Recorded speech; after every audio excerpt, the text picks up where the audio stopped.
Cetrapam. Hola Mauricio, ¿cómo ¿Qué tal, estás? Luis? ¿Cómo te va? Gracias por venir. Gracias por el espacio.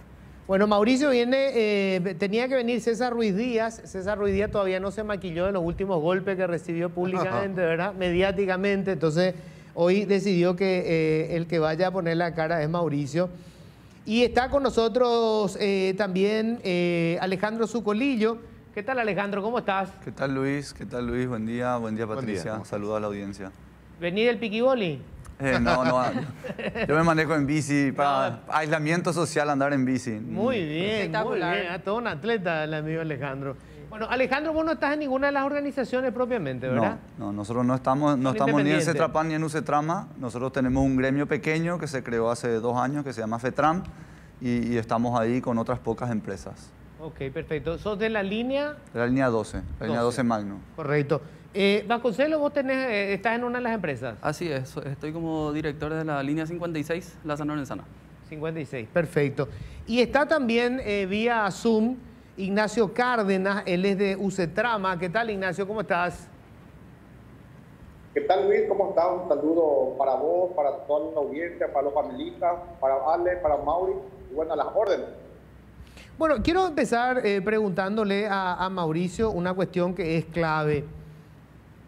¿Asumen que hay reguladas en este momento o que por alguna razón hay menos servicio o más gente aglomerándose en las paradas? En relación a lo que se menciona como regulada, Luis, quiero aclarar de que hoy por hoy no existe una regulada desde el gremio de Cetrapam, por lo menos.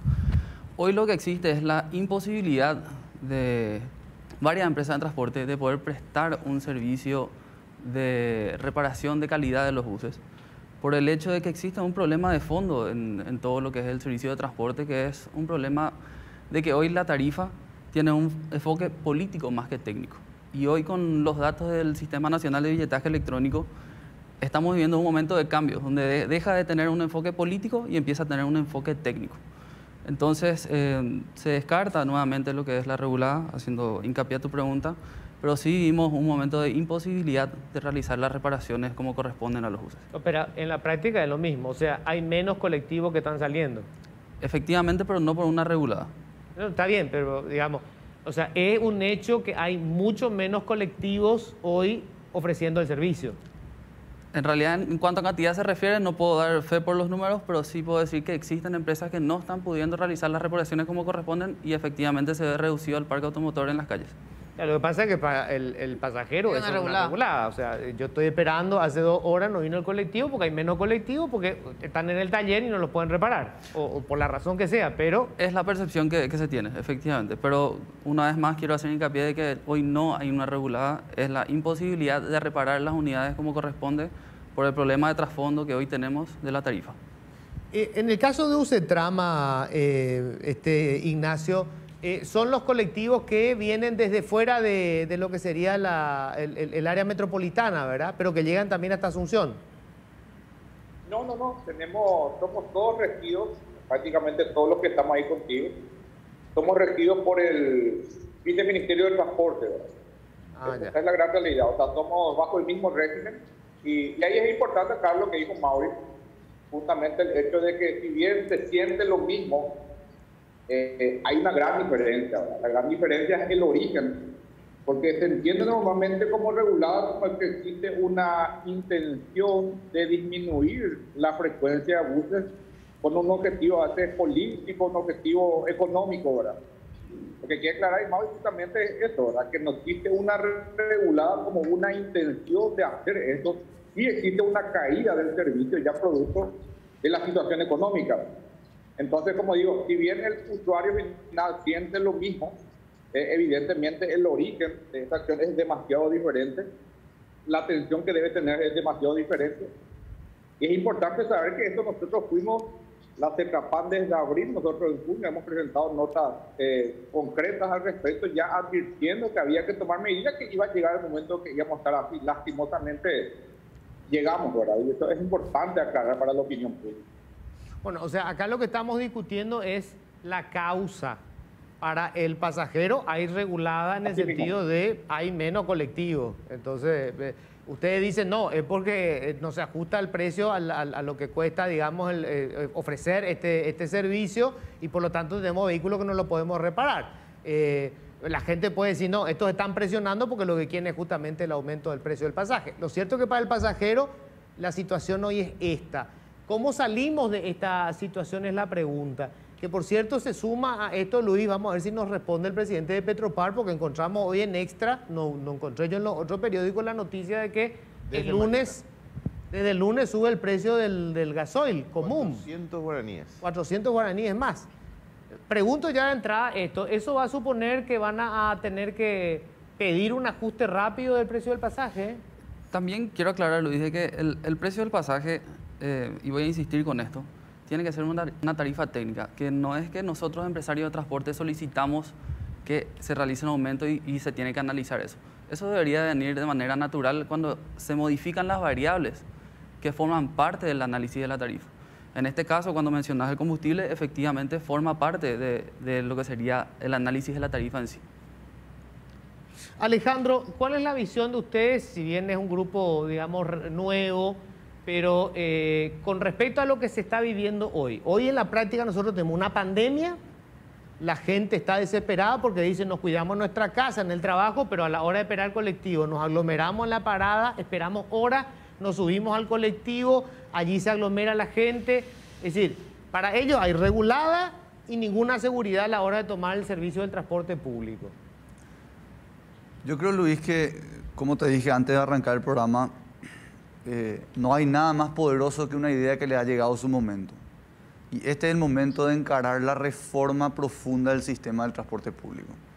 No podemos seguir pensando que con el mismo modelo que llevamos adelante hace 50 años, que utilizando los mismos sistemas de cálculo, teniendo un billetaje electrónico, que con el mismo formato de pago de subsidio a las empresas por cantidad de flota y no por servicio prestado, vamos a lograr salir de una situación así de crítica, no solamente para sobrevivir esta crisis, no solamente para poder prestar servicio digno durante esta crisis, sino cómo vamos a plantearnos los siguientes modelos de transporte público, cómo nos vamos a plantear el día de mañana sistemas más masivos, cómo nos vamos a plantear la implementación de buses eléctricos.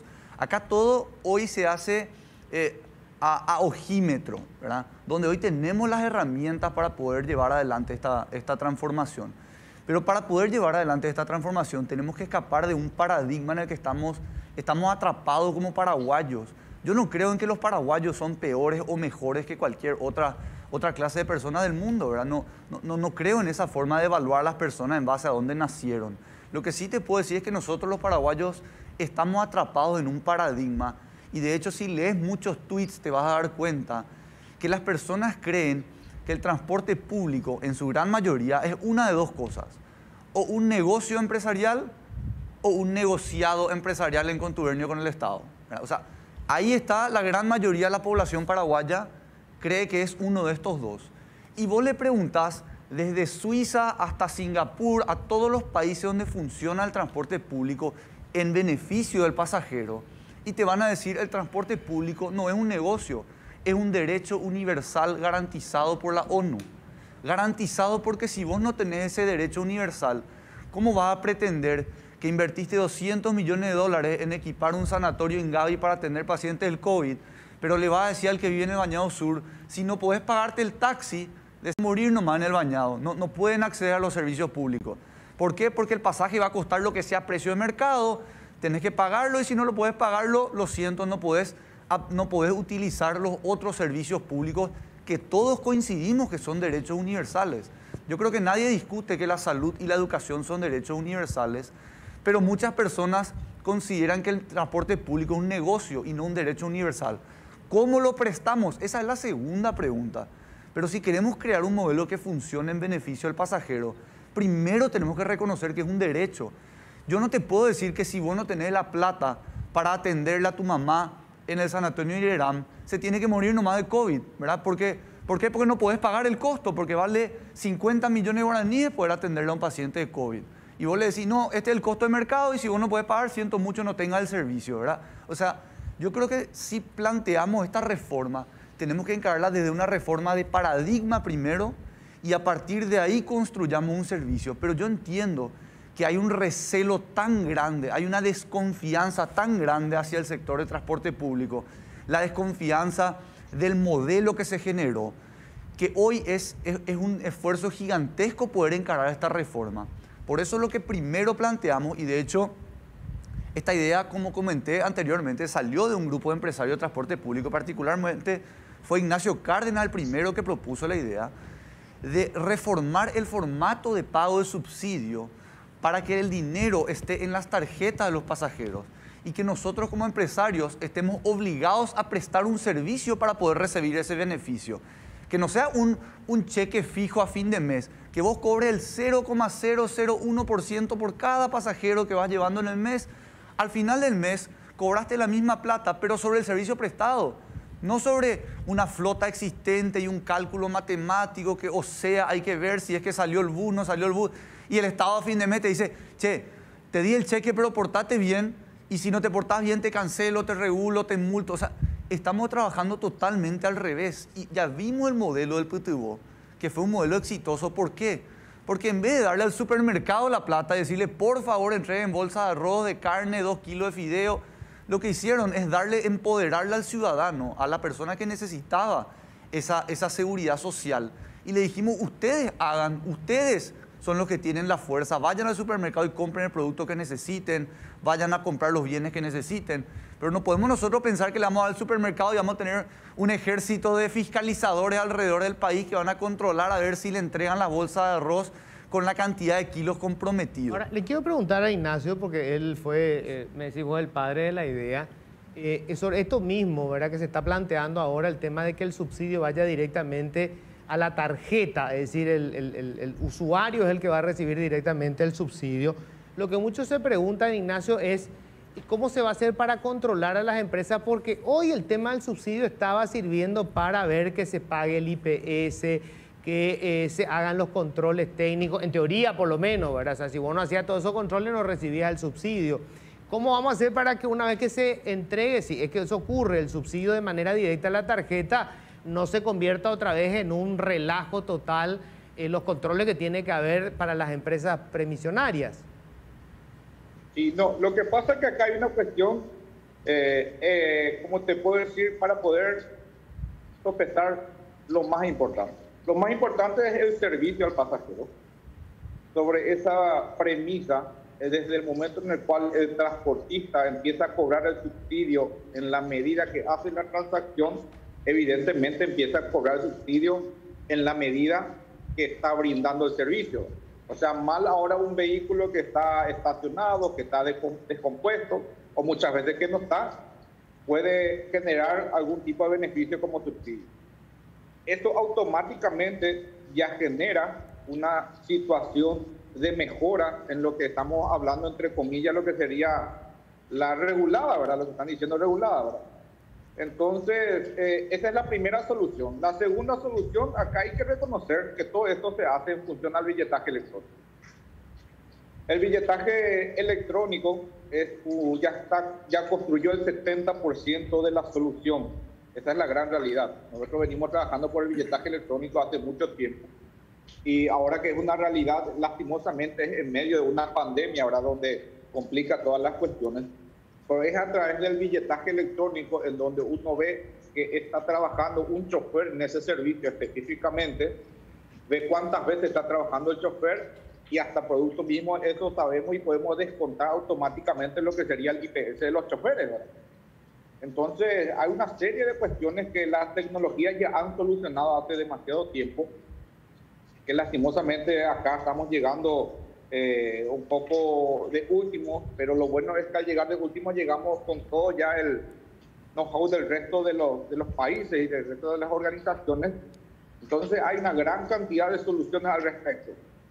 Y para nosotros quitar el subsidio al empresario es un estigma que tenemos que superar, porque realmente esta es una complementación de la tarifa que permite realmente poner donde tiene que estar, porque el subsidio es al usuario, y más que nunca hasta el usuario. Y el usuario, al tener el subsidio en su mano, decide a qué vehículo darle el subsidio y decide premiar el servicio. Entonces es muy importante. Acá hay situaciones que se están dando y yo hablé, incluso le envié un mensaje al señor ministro justamente por las ventajas que existen. O sea, la posibilidad de que a lo mejor un mal proyecto permite transparentar. Siempre hablamos que estos servicios de los escolares a lo mejor están directamente con buenas intenciones, se trajo a consideración y se está implementando, pero con esta tarifa y en estas condiciones, más todavía que el lunes va a subir más el precio del combustible, ellos no van a poder operar.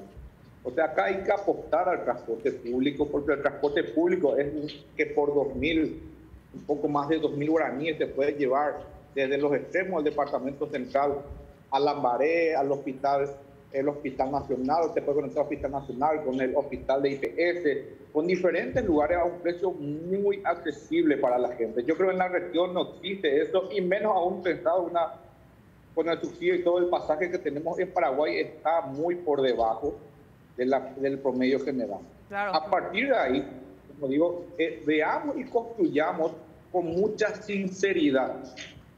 El gobierno tiene que declarar, si es posible, no sé si vale el término, algún tipo de emergencia de transporte público pasajeros y encarar realmente con realidad esta solución, donde nosotros, nuestra rentabilidad en este momento, yo creo que todos los sectores están renunciando. Lo que queremos es seguir operando nomás con cierta tranquilidad para que llegado el momento en el cual superamos la pandemia, volvemos a replantear los problemas y volvemos a reconstruir nuestra economía, que por hecho de todas las empresas ya está destrozada. Pero el objetivo es seguir operando, seguir dando el servicio, y a través del billetaje electrónico, demasiadas opciones, incluso de financiamiento, podemos tener más adelante. Bueno, quiero hacer una acotación, lo que decía Ignacio, en realidad no es bajo el dinero que la gente está pagando atendiendo al servicio o al salario mínimo de 2 millones de guaraníes. Casi el 10% del salario se va solamente en pasaje, y el precio de pagar ese monto es irte como una lata de sardina a los buses. Hay que reconocer también eso. Mi consulta para Mauricio: ¿cuántas son las empresas que están con buses que necesitan ser reparadas? Patricia, gracias. Estamos hablando de la mayoría de las empresas que están en esa situación. Hoy las empresas están recurriendo a soluciones parche en vez de abarcar el problema íntegramente para una solución definitiva de los problemas mecánicos que están sufriendo los buses. Yo creo que hoy, hablo por el gremio, ¿verdad? Por lo menos, que no hay alguna empresa que pueda hacer frente a esta situación íntegramente solucionando de raíz los problemas mecánicos de los buses. ¿Y qué porcentaje de la flota está en esa condición?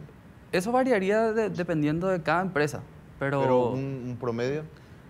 Y realmente eso dependería de cuántos buses entran a taller en el día. No es algo regular, no es que te puedo decir 2 de cada 10 buses. No puedo entrar en ese número porque realmente es muy variable. Si es que hay una solución barata o accesible a la cual se está recurriendo, que anteriormente no se probaba por el hecho de que sabemos de que es una solución barata y parche, hoy se está recurriendo a ese tipo de cosas y depende de qué tan eficiente y efectivo termina siendo esa reparación. Ahora, si hay, pongamos un número, no querés dar un número, lo pongo yo. Si hay un 30% menos de la flota circulando, debería haber un 30% de choferes suspendidos o despedidos.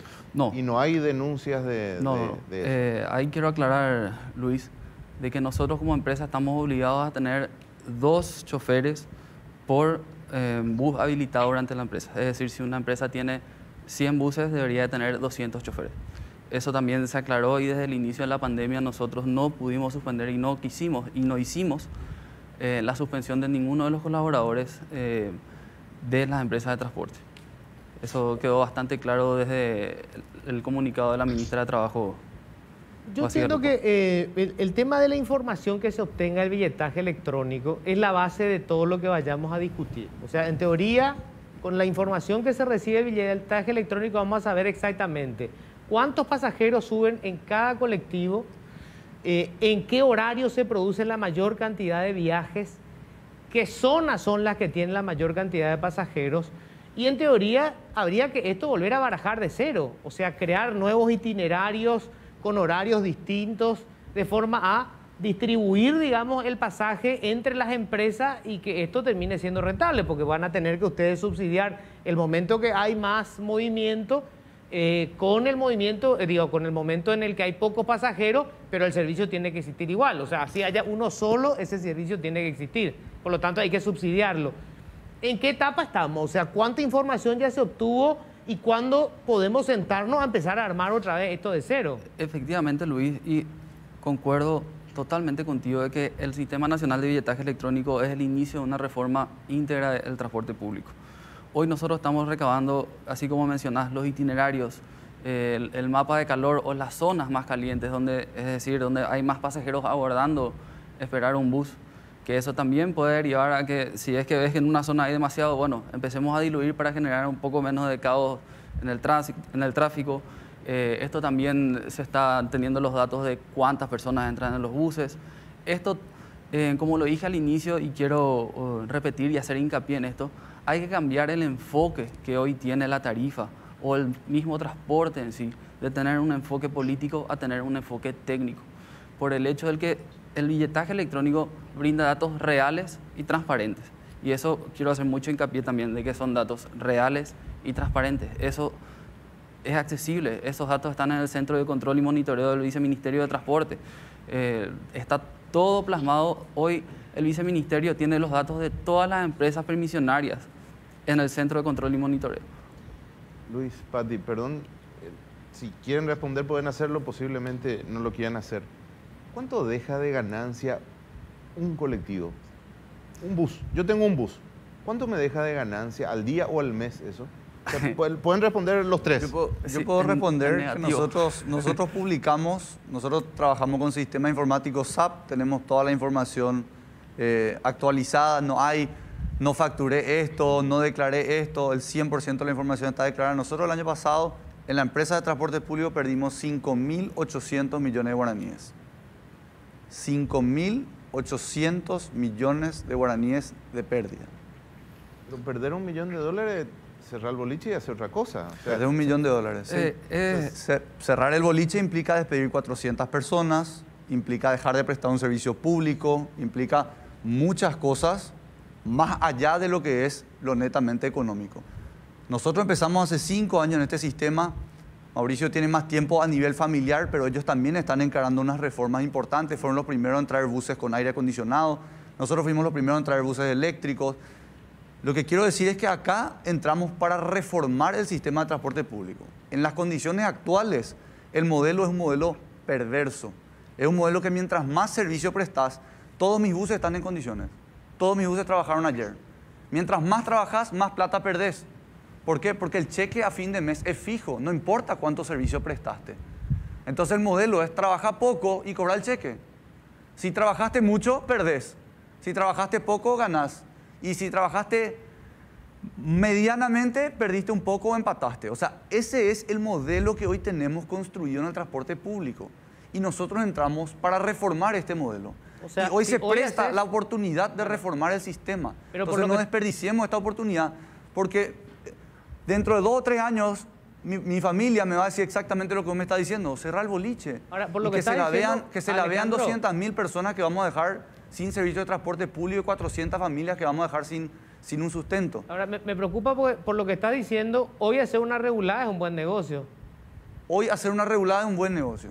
Por el modelo que tenemos. Menos buses, yo pierdo menos plata, claro, y cobro igual. Exactamente. Tenemos un modelo perverso, tenemos un modelo que beneficia el no servicio antes que el servicio. Claro. Porque como te dijo Mauricio, fuera de los 2 horarios picos, que incluso en la pandemia, con las medidas de aislamiento social, vos haces el cálculo, ¿cuántos pasajeros llevas? 32 sentados más 16 parados, 50 personas.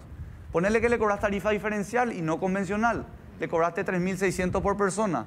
50 personas por 4.000 guaraníes, hace un promedio, 200.000 guaraníes cobraste. 200.000 guaraníes, vos pagaste 200.000 guaraníes de combustible, 50.000 guaraníes de salario del chofer, el costo del bus, el costo de la parada, mantener tu estructura, tu administración, tener seguridad, una comisión al Sistema Nacional de Boleto Electrónico. O sea, nos dan los números para operar. Lo que da es para reducir el servicio y cobrar el cheque a fin de mes. Entonces, tenemos un sistema que es el momento urgente de reformar. Ya con la cantidad de pasajeros normalizada, era más beneficioso regular que prestar servicio en ciertos horarios. Los horarios pico eran rentables y los horarios valle eran a pérdida. Por eso la gente no presta servicio nocturno, por eso se regula el servicio a las 10 de la mañana, a las 11 de la mañana. Pero con el modelo que tenemos actual, con la mitad de pasajeros viajando y con las medidas sanitarias para acatar, está construido el sistema para regular el sistema. O sea, tenemos un modelo de transporte público que no está pensado desde su concepción en el pasajero. Entonces está pensado en cómo va a funcionar, para quién, o dependiendo de cuál itinerario tenés. Yo estoy contigo, Luis. Hay que plantear una reforma completa. Hay que plantear una reforma de los itinerarios. Cuando se cancelen los itinerarios porque empresas dejaron de prestar el servicio, no vaya a licitar el mismo itinerario. Hace un análisis técnico, ve dónde está la necesidad, ve cómo hay que replantear el sistema, habla con las comisiones vecinales que están quedando sin servicio y hagamos una reforma, encaremos una reforma profunda del sistema de transporte público. No podemos seguir haciendo parches porque si salen los actores que están sosteniendo el sistema, vamos a dejar a cientos de miles de personas sin llegar a su trabajo.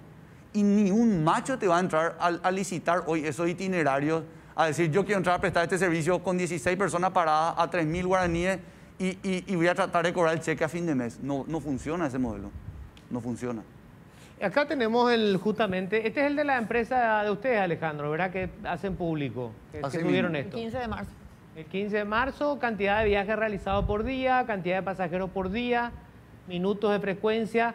Todo esto se puede obtener hoy con el billetaje electrónico, por empresa. Se puede obtener, y yo ayer justamente fue uno de los reclamos que le hice a los ingenieros, dice el Ministerio de Transporte, ¿por qué no están publicando ya de todas las empresas? Y lo que me explicaron es que se licitó el centro de monitoreo de billetaje electrónico en un periodo de 24 meses de vigencia. O sea, esta es una herramienta de software que todavía no la tienen visibilizada en un Business Intelligence para poder mostrarla a la ciudadanía. Es el proyecto que están encarando con mayor velocidad y con mayor prioridad. Dijeron que en los próximos meses tendrían que poder hacerlo, porque yo le dije, realmente no podemos seguir tapando el sol con el dedo. Acá hay una realidad que se ve en la calle, y es que el servicio se está cayendo, es que las empresas están quebrando, se están cancelando empresas y no van a entrar otros actores.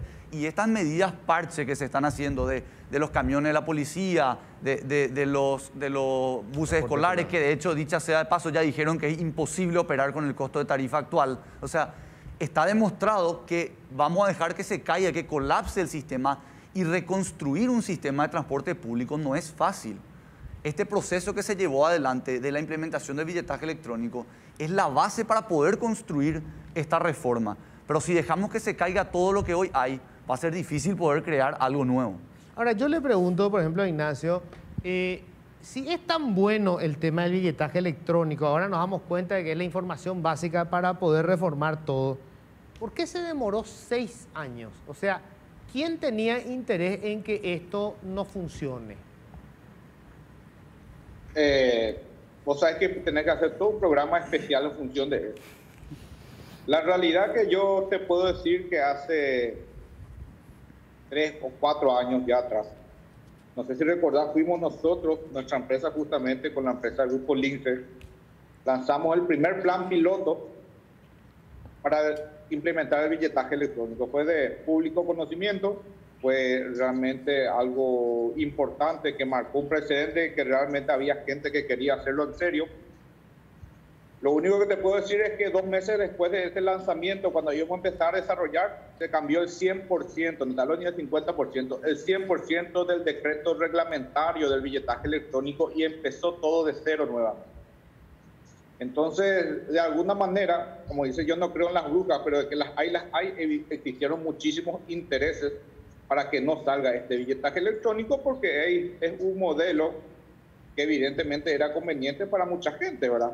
De un tiempo a esta parte, yo creo que este nuevo escenario realmente se puede de alguna manera transparentar y convertir, realmente transformar, como dicen los colegas, en algo nuevo. Pero los intereses que había en ese tiempo, recordemos que los transportistas había prácticamente IVA y renta supuesto el pago, luego facturabas lo que querías, pero pagabas un mínimo de carga impositiva, ¿verdad? Entonces a lo mejor siempre entre las teorías era que había gente que le convenía hacer esto, ¿verdad? Cuando esto se transparenta, fíjate, estamos a un paso de poder cobrar IVA, si el gobierno lo determina así, ya se hace por cada transacción. O sea, Realmente yo creo que hay un grupo importante, yo creo que ahora mismo ya es la mayoría que está pensando que esto tiene que ser un negocio serio, un negocio digno, un negocio que permita dar un permiso, un servicio razonable a la gente. De este tiempo, como te digo, demasiados intereses, demasiada historia, demasiadas cuestiones hemos pasado, pero la realidad es que ahora ya tenemos el billetaje electrónico, un billetaje electrónico que funciona, gracias a Dios, y como digo, un billetaje electrónico que ya hace el 70% de lo que nosotros necesitamos para poder lograr la transparencia. La transparencia va a ser la herramienta que va a permitir el día de mañana evaluar sinceramente a las empresas, cobrar lo que se debe cobrar de manera razonable, ¿verdad? Este es el momento donde las autoridades tienen todo el respaldo técnico y jurídico para tomar las decisiones que antes no tenían. Antes un viceministro de Transporte aumentaba una tarifa y prácticamente todo el mundo decía que se le compró o fue sometido al empresario del transporte. Actualmente tiene un respaldo técnico gigante, que es lo que hace que se pueda hacer. Pero eso ya es muy importante con este billetaje electrónico que mucha gente creyó que no iba a salir y que mucha gente quiso que no salga. Evidentemente llegamos en este momento donde ya hay un billetaje electrónico. Como consecuencia, evidentemente, ya realmente estas empresas, la mayoría ya está transformando su visión hacia la visión que tiene que ser un transporte público libre. Gracias, Ignacio. Le quiero preguntar a Mauricio, a ver, todo lo que dijimos ahora suena muy razonable, la información del billetaje electrónico va a ser la clave, tenemos que reformar esto, tenemos que ver dónde hay la mayor cantidad de pasajeros, a qué hora. Cambiamos todo este tema de los itinerarios que se hicieron de manera absolutamente anárquica, todo bien. Ahora yo pregunto, estamos en plena pandemia, la situación de la gente que nos está viendo es que el lunes tiene que volver a tomar un colectivo con todo el riesgo que eso supone.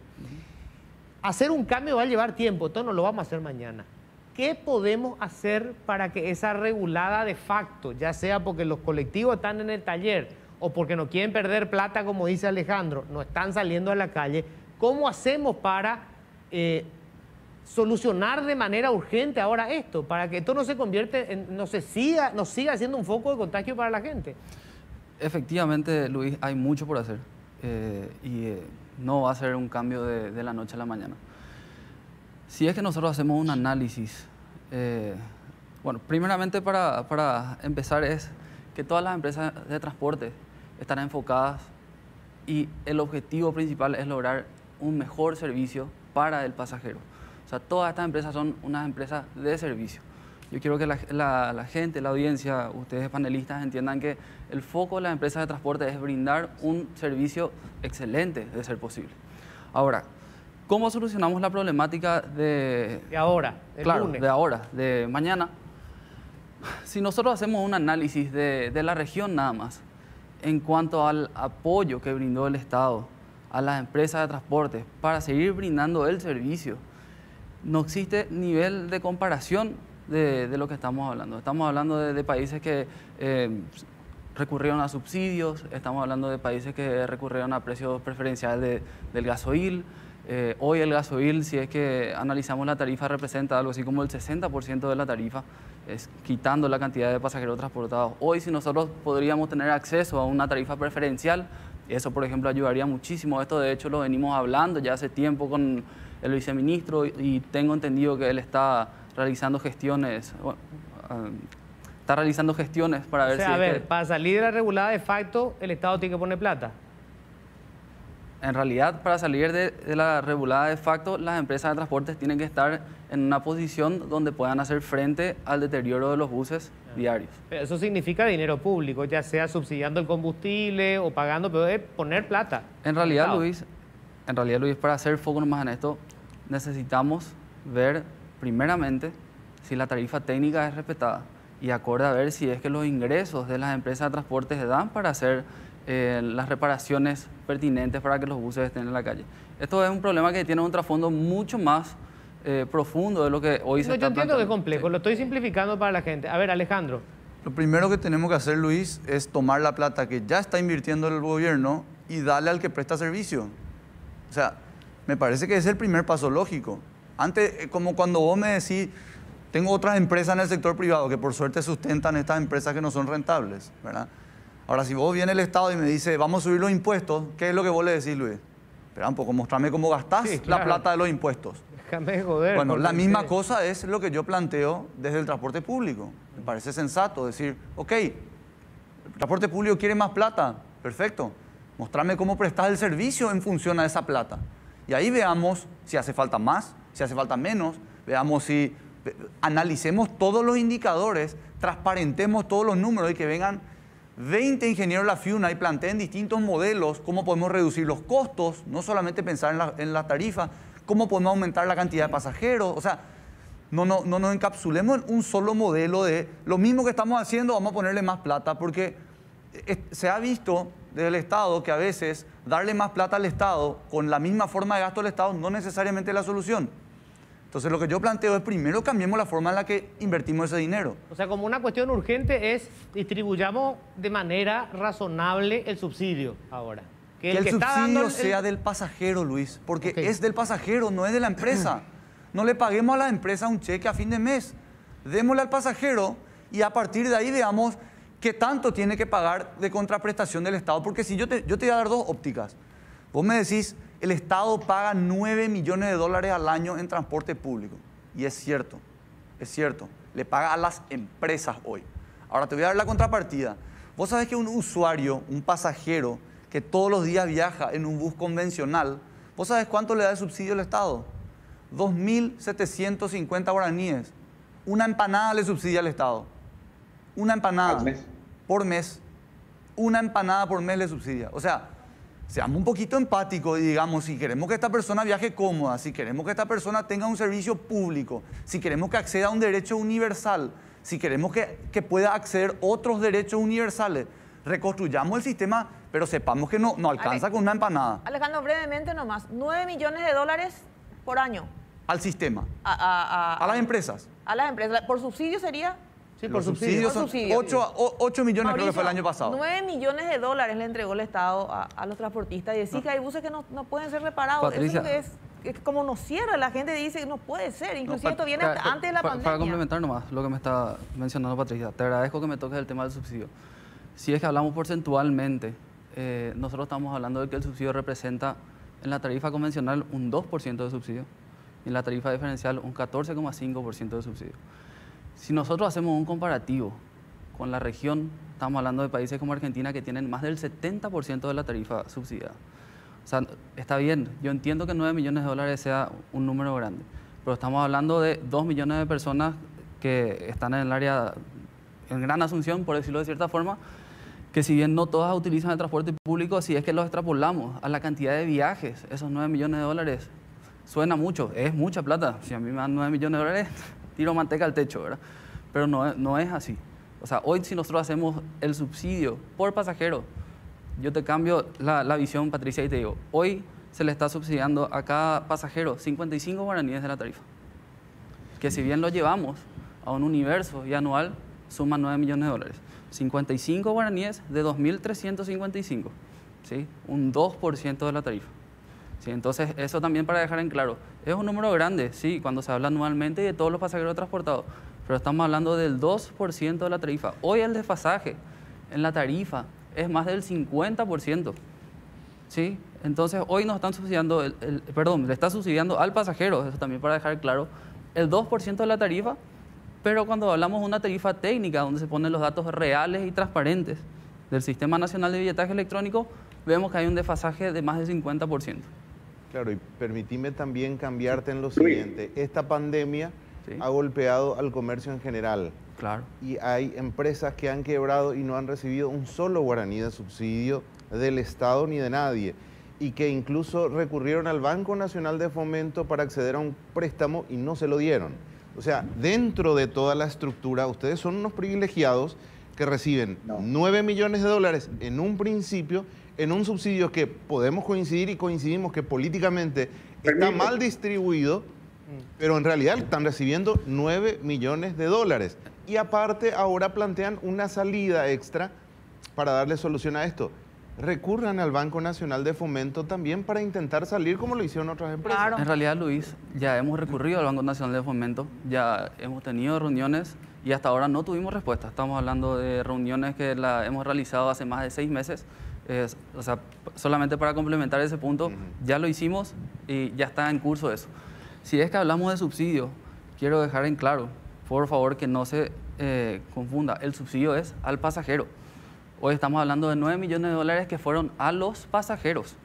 ¿Sí? Claro, Hoy la empresa de transporte... El dinero termina en las cuentas de los empresarios. Pero, Luis, el servicio prestado en abril de 2020, ¿sabes cuándo cobró la empresa de transporte esa diferencia de tarifa? 140 días después.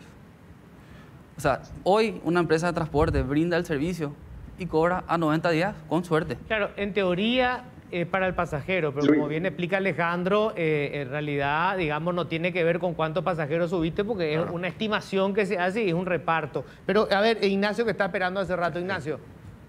Sí, Luis, yo creo que acá hay que terminar con ese cálculo simplista. Si realmente todos queremos llegar a un transporte público decente. Esa es la gran realidad, ¿verdad? Porque si bien se puede hablar del monto que se recibió en subsidio, acá hay una gran situación donde yo puedo hacer una pregunta o ir de manera inversa hacia ustedes en el sentido de ¿por qué no hacemos la reflexión de por qué esta gente que está haciendo transporte escolar se está negando a prestar el servicio en condiciones similares, podemos decir, a lo mejor no iguales nuestras, porque ellos van a cobrar, no quieren cobrar una tarifa que nosotros, es cierto, vamos a hablar de nuestro subsidio. Con nuestro subsidio tenemos 55 guaraníes más de lo que ellos quieren cobrar, pero con el billetaje electrónico tenemos en promedio un 7% menos de la tarifa de lo que ellos cobrarían.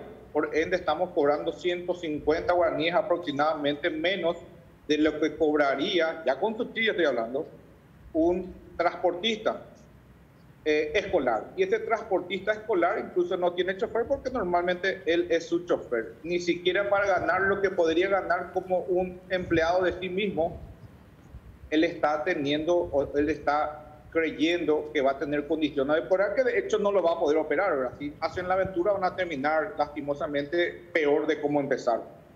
Entonces, ese yo creo que es una reflexión para los periodistas mismos y la gente interesada de por qué no se está logrando tener esa alternativa que se quiso hacer. Porque evidentemente los números no dan. ¿Y por qué el Estado tiene que subsidiar el transporte público? También es importante reflexionar. Porque en el régimen que nosotros recibimos, voy a tratar de hacer una comparación que suelo hacer. Nosotros recibimos un régimen donde nos dicen que hay una cantidad de pasajeros, nos dicen que hay un nivel de exigencia porque hay que invertir en 0 kilómetros, hay que tener una antigüedad de vehículos y nos ponen el precio del pasaje. Ese precio del pasaje, al ponernos el Estado, y dice, va a meter todos nuestros costos en una planilla técnica y sale una tarifa técnica. Si el gobierno entiende que el pueblo no tiene condiciones de pagar esa tarifa, subsidia la diferencia. Por ende, el Estado es el garante del sistema de transporte público, porque es un servicio público. Trasladando, por ejemplo, para que la gente entienda, es como que yo venda lomitos en la calle y me diga al gobierno, voy a vender hasta 100 lomitos, y eso va a tener que tener 2 carnes, 2 quesos, va a tener que tener panceta, y vas a vender hasta 100 personas, pasan por acá porque no te mueves de acá, y le vas a vender a 5.000 guaraníes a la gente. Y le decís, a 5.000 no me cierra el costo. Y el gobierno te dice, bueno, ¿cuánto te? 10.000. Bueno, yo te pago la diferencia. Ese paradigma es del transporte público, no es el mismo servicio. Por eso estamos hablando de un servicio público. Nosotros, si no operamos, estamos expuestos a ser imputados. Pero si operamos en condiciones que ya no podemos seguir operando, fuera de las condiciones que ya no podemos seguir, estamos ya, y es más, ya estamos siendo denunciados para ser imputados.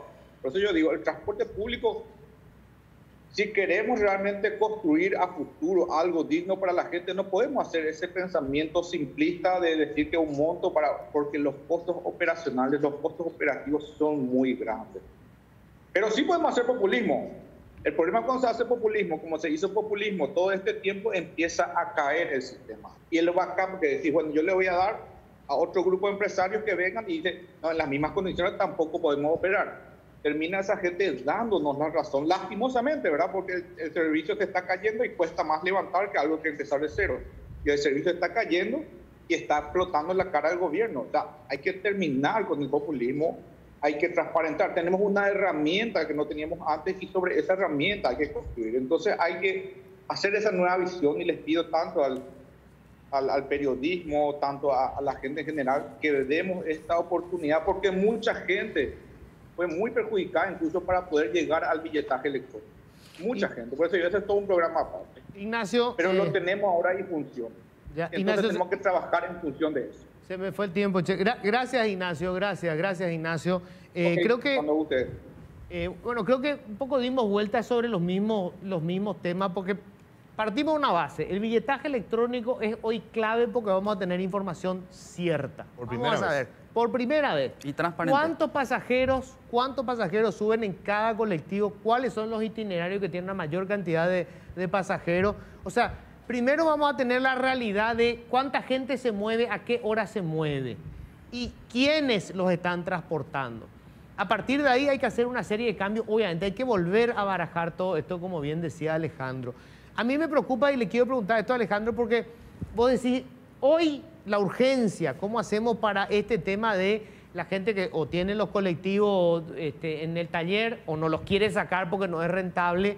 La forma inmediata para que se descomprima esto por ahora, hasta que hagamos las reformas de fondo, es cambiemos ya en la distribución del subsidio.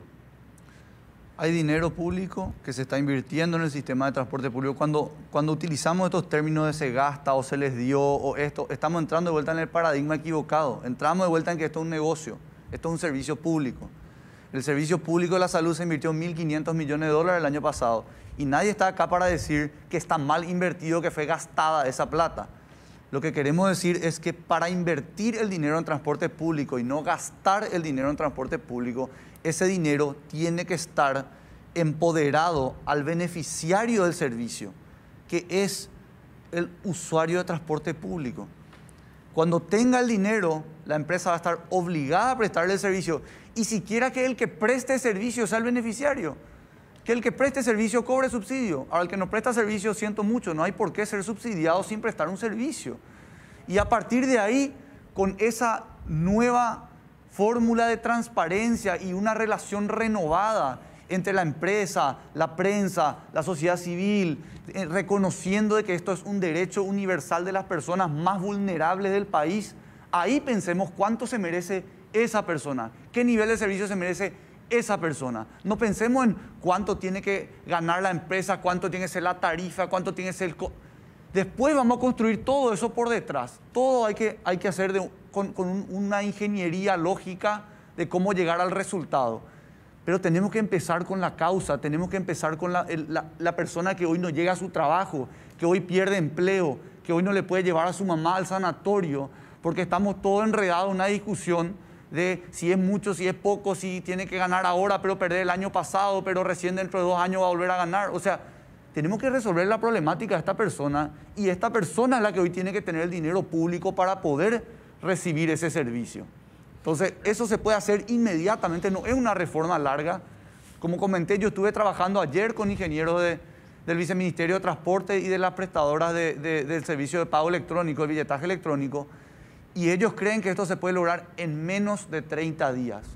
En menos de 30 días.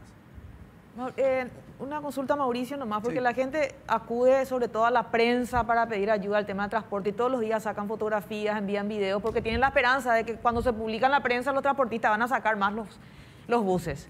Así como estás contando, el lunes que viene la gente va a seguir viajando como sardina, de forma inhumana, porque los buses no van a ser arreglados ahora. En realidad, Patricia, las empresas de transporte están haciendo todo el esfuerzo posible para sacar la mayor cantidad de buses a las calles. ¿Sí? Entonces, es lo mismo que planteé de no hacer absolutamente nada al respecto y esperar que algo cambie. Sabemos que el resultado va a ser el mismo si es que no generamos cambios. ¿Sí? Entonces, tenemos que empezar a ver una manera de hacer que el transporte sea más digno para el pasajero. ¿Sí? Una vez más, quiero hacer foco de que las empresas de transporte están enfocadas a brindar un servicio al pasajero. ¿sí? Mientras mejor sea el servicio, ¿cómo a mí como transportista no me va a encantar brindar un servicio íntegro, impecable a los pasajeros?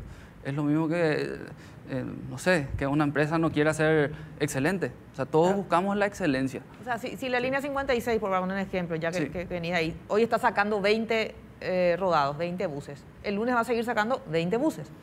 Sí, si hablamos particularmente de la línea 56, todos los datos están a disposición Sí. del viceministerio y estamos cumpliendo de la mejor manera e inclusive apoyando a esta situación de pandemia que estamos viviendo para transportar a las personas. Y efectivamente, como menciona Alejandro, también estamos trabajando a pérdida. Bueno, Alejandro, Mauricio, muchísimas gracias. Yo creo que el debate es imposible agotarlo acá. Pero me quiero quedar con algo que dice Alejandro que es fundamental. El transporte público no es un servicio ni es un negocio, es un derecho. Es un derecho. Y esto está establecido de esa manera, no es que se nos está ocurriendo.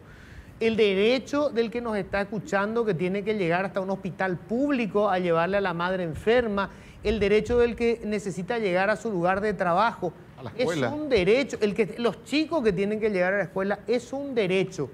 Esto se montó como un negocio, así se montó, como un negocio manejado por la clase política. En este país, un concejal era uno de los principales empresarios del transporte. En este país los itinerarios se trazaban de acuerdo con dónde vivía la mamá del general, para que pase por su casa el colectivo. Entonces, se parió mal el servicio. Tenemos que volver a hacerlo. Hoy hay una herramienta tecnológica. 6 años llevó a aplicar eso. Es decir, lo que no quieren que el statu quo cambie, impidieron que esto se hiciera. Hoy tenemos la herramienta. Necesitamos solucionar la urgencia ahora del transporte durante la pandemia. Pero hay mucha lógica en los argumentos que escuchamos, mucha gente no estará de acuerdo, pero tenemos que debatir ahora sí sobre datos reales. Creo que se puede construir un servicio en donde el que esté en el centro de todo sea el usuario. Gracias, muchísimas gracias.